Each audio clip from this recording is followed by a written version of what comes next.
Party Revanth Reddy గారి నాయకత్వంలో ఉప ముఖ్యమంత్రి బట్టి విక్రమార్క గారు బడ్జెట్ ఈరోజు ప్రవేశపెట్టినారు అసెంబ్లీలో.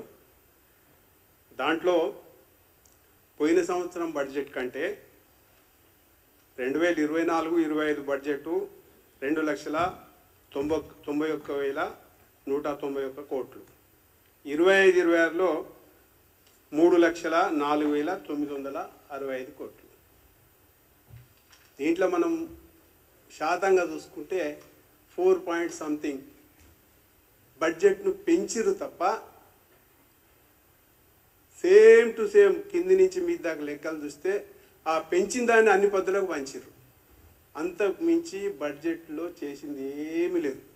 అసలు కాంగ్రెస్ పార్టీకి బడ్జెట్ రూపకల్పన చేయడమే తెలియదేమో అనిపిస్తుంది ఈ బడ్జెట్ పద్ధతులను చూస్తే.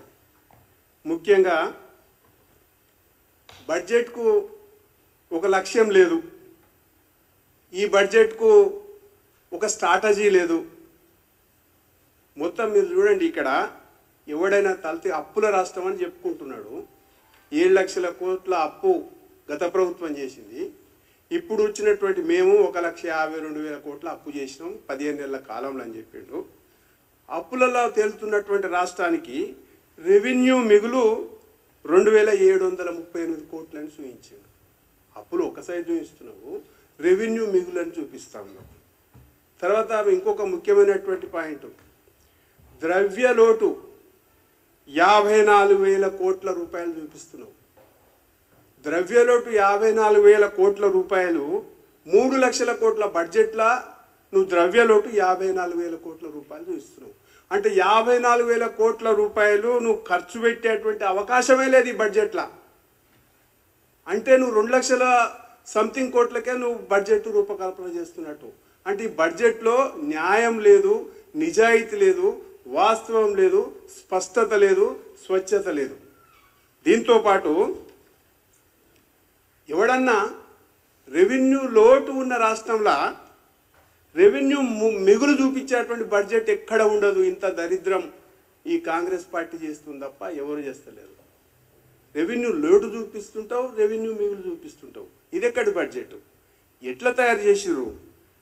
ఇది మనకు ఏమనిపిస్తుందంటే కేసీఆర్ ఫ్రేమ్వర్క్ చేసినటువంటి బడ్జెట్ ఏదైతుందో దానికి అంకెలు కొంచెం తక్కువ ఎక్కువ చేసి చూపించిండు. అంటే కేసీఆర్ అద్దంలో రేవంత్ రెడ్డి ముఖం చూసుకుంటుండు తప్ప ఈయన చేసింది ఏమీ లేదు, మార్పు లేదు, పాడు లేదు. తర్వాత హెచ్చులకు పోయి బడ్జెట్ని 3 లక్షల కోట్లకు పైన ఎక్కువ చూపించిండు. హెచ్చుల బడ్జెట్గా దీన్ని మనం ఆలోచన చేసుకోవచ్చు. ఎందుకు చెప్తున్నానంటే ఇప్పుడు ఆంధ్రప్రదేశ్ బడ్జెట్ చూస్తే 33,000 కోట్ల రెవెన్యూ లేటు చూపించిండు. దీనికి ఒక అర్థం ఉంది. ఎందుకంటే మోడీ గారు కేంద్ర ప్రభుత్వంలో అధికారంలోకి వచ్చిన తర్వాత 14 తర్వాత 17వ సంవత్సరం నుంచి రెవెన్యూ లోటు ఉన్నటువంటి రాష్ట్రాలకు కేంద్ర ప్రభుత్వం నిధులు ఇచ్చి ఆ రెవెన్యూ పూర్చేటువంటి ప్రయత్నం చేస్తుంది. అంటే 17వ సంవత్సరంలో మోడీ గారి కొత్త పథకాన్ని ప్రారంభం చేసిండు. ఎందుకంటే రాష్ట్రాలు బీమారీగా ఉండొద్దు, రెవెన్యూ లోటు ఉండొద్దు, మేము కేంద్ర ప్రభుత్వంగా కొంత సహాయం చేస్తాం రెవెన్యూ లోటును పూడ్చుతందుకు అని చెప్పేసి 2017లో 4 రాష్ట్రాలకు మాత్రమే రెవెన్యూ లోటును పూడ్చేటువంటి అవకాశం నరేంద్ర మోడీ గారికి వచ్చింది. ఆ రెవెన్యూ లోటును పూడ్చింది.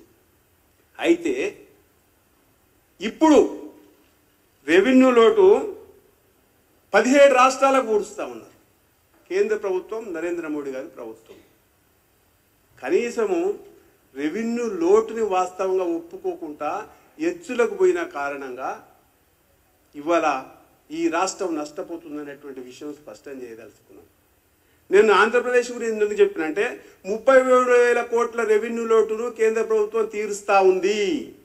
అంటే బడ్జెట్ రూపకల్పన చేసుకునేటప్పుడు కేంద్రం ఏ రకంగా సహాయం చేస్తుంది, మనమేం చేయాలనేటువంటి అవగాహన లేకుండా ఈ రాష్ట్ర ప్రభుత్వం కాంగ్రెస్ పార్టీ బడ్జెట్ తయారు చేసి పేదవాళ్ళ నోట్లను, తెలంగాణ ప్రజల నోట్లను మట్టి కొట్టేటువంటి ప్రయత్నం చేసిందనేటువంటి విషయం స్పష్టంగా చెప్పదలుచుకున్నాను.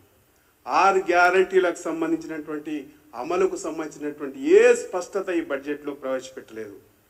ఒకవేళ కనుక ఈయన బడ్జెట్ రెవెన్యూ లోటును కనుక తీర్చుకోవాలనుకుంటే, ఈ రాష్ట్రంలో ముందుకు పోవాలంటే వీళ్ళకు ఉన్నటువంటి ఏకైక మార్గం ఏంటంటే ప్రభుత్వ ఆస్తులను తెగనమ్ముకునేటువంటి ప్రయత్నం తప్ప రెండవ ప్రయత్నమే లేదు. అదొక్కటే మార్గంగా వీళ్ళ కాంగ్రెస్ పార్టీ ఆలోచన చేస్తూ ఉంది. తర్వాత ఈ బడ్జెట్ మొత్తంలో ద్రవ్య లోటు నేను ఇంతకుముందు చెప్పినట్టు